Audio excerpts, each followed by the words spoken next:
flash, as we say in this business, and sometimes it's very subtle. The Steelers are AFC North champs once again. Thank you to WDVE for that. Nailed it. Shut up. Do you have to do that? Nailed it. I'm going to do that to you now and you stutter over something. It is the morning. Today, Junior. I can't drink coffee. So I'm pregnant. It's a pain in the butt. I mean, it's just. You look great, though. Give me a minute. You sound great. My You're doing God. great. Your boy's about to join us right now. My boy. Chill out. Our boy. Let's welcome in Ryan Clark, NFL analyst here at ESPN. He joins us on the Goodyear Hotline. Good morning to you, Ryan Clark. So the big news, I hope you're nicer to your wife than my husband is to me.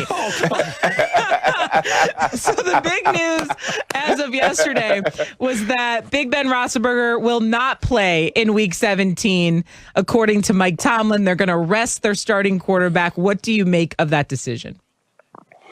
You know what? Obviously, Coach T can make any decision that he wants. I mean, he's earned that right. But when you look at where the Pittsburgh Steelers stand in the playoffs and the way that the playoffs are structured this year, I think rest is most important. And listen, this is the team that's You good? Ryan? I think we lost Ryan. We'll pick up while we're getting Ryan back. We'll wait till we get him back. I'm really curious to see what Ryan ultimately is going to say here about this one, because as a former athlete and a former captain of the Steelers, I know he probably wants to go out there and play every game, but also he understands as well as anybody that it's a marathon, not a sprint. And if you want to be able to be in position to do the things that you want, which the money's really made in the postseason, you got to prepare yourselves mentally, but most important, physically. And I think we do have Ryan back now. Go ahead, Shane. Hey, Ryan. Go ahead. Ryan, you there? he's back. Gosh, listen, it's not 2020 without a few technological issues. And I start the morning off with my first segment, and I just totally lose you guys. And I was rolling. If you could have heard what I said before the phone beeped in my ear, you guys would have been amazed. Like, it was probably some of the best analysis. You know what, bro? I forgot it. I'm old, 41, man. I forget things. Okay. I got kids, man. It's tough. all we want to know is what you think about Ben Roethlisberger having to sit in Week 17. Do you like it or do you not like it? You know what? I like it. I probably like the fact that Mason Rudolph could actually be the quarterback that truly ends the Cleveland Browns' opportunity to get in the playoffs. I think that's cool. But on the other side of it, listen, this playoffs is different, right? The first seed is the only seed. The number one seed is the only seed with a bye. You can't get that if you're the Pittsburgh Steelers.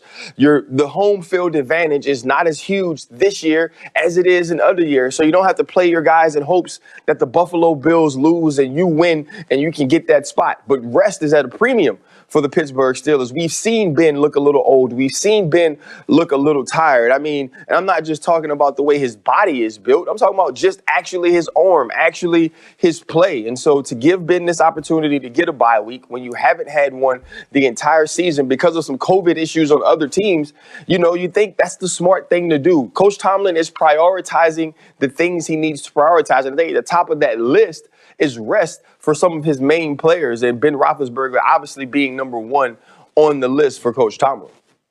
I'm not going to go here, but I think I'm going to go here. Okay. I feel like the Steelers are Hilaria Baldwin. In terms of we thought they were one thing, but they're not.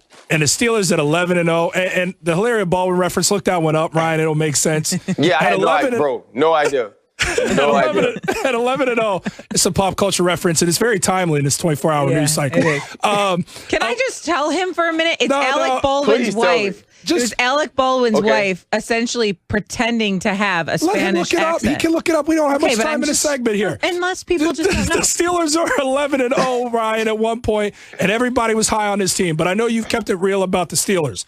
I still don't believe that they can win a game in the postseason. I think that they looked a certain way at one point, but it's not who they really are. And now they're exposed despite the fact that how they looked in the second half versus the Colts. What do you expect for this team in the postseason?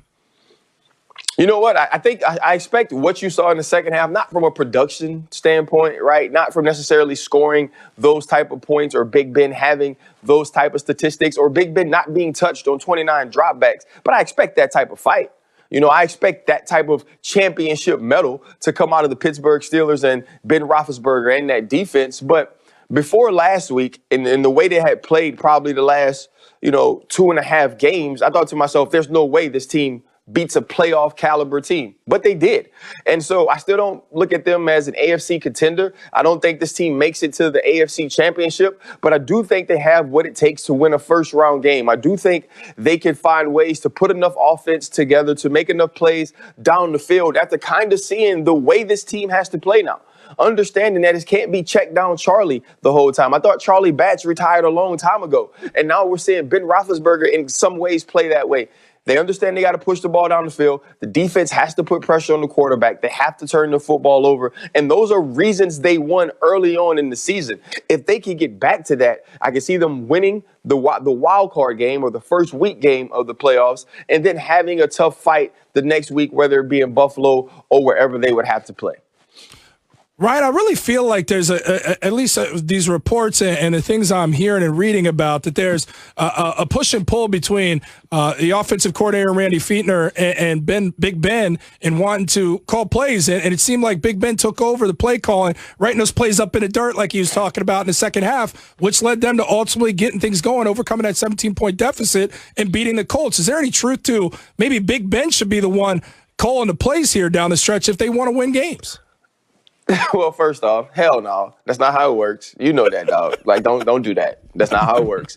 But I think when you have a guy kind of who's played that long, and listen, I was on the team, and Randy was the wide receivers coach, and he's kind of moved around and moved up to get the offensive coordinator position. And, sometimes when you're a quarterback and you're almost 40 and you've played over a decade and a half and you've watched the coach grow up, you almost feel like he's your teammate more so than your offensive coordinator. So I think there should be collaborations about what you feel, about what works for you, about what plays you want to go to in what situations. And if Ben is willing to put that work in, willing to be in the building that much, I think he should be a part of game planning.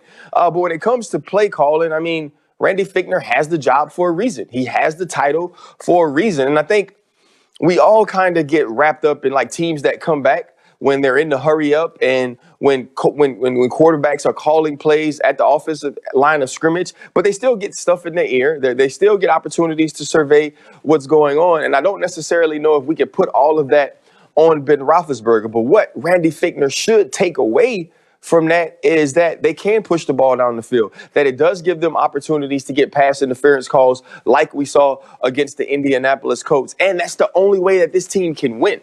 And so I think they go into the playoffs with an understanding of who they are from a play calling standpoint, but it still should be Randy Fichtner that pulls the trigger on what plays they should run, what type of scheme it should be, because that's what he's paid to do.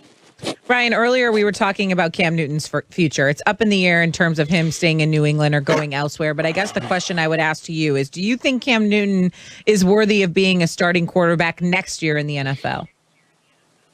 This is not the type of questions I like to answer on early Wednesday mornings. I like the more easy softball, cabbage ball, underhand type questions. Not the fastball you just threw me, because it's hard to watch Cam Newton throw a football and go, gosh, that looks good. Or, man, wouldn't he be great if he was on such and such team? It's hard to say that. And so I don't know. I don't think any team goes in the next season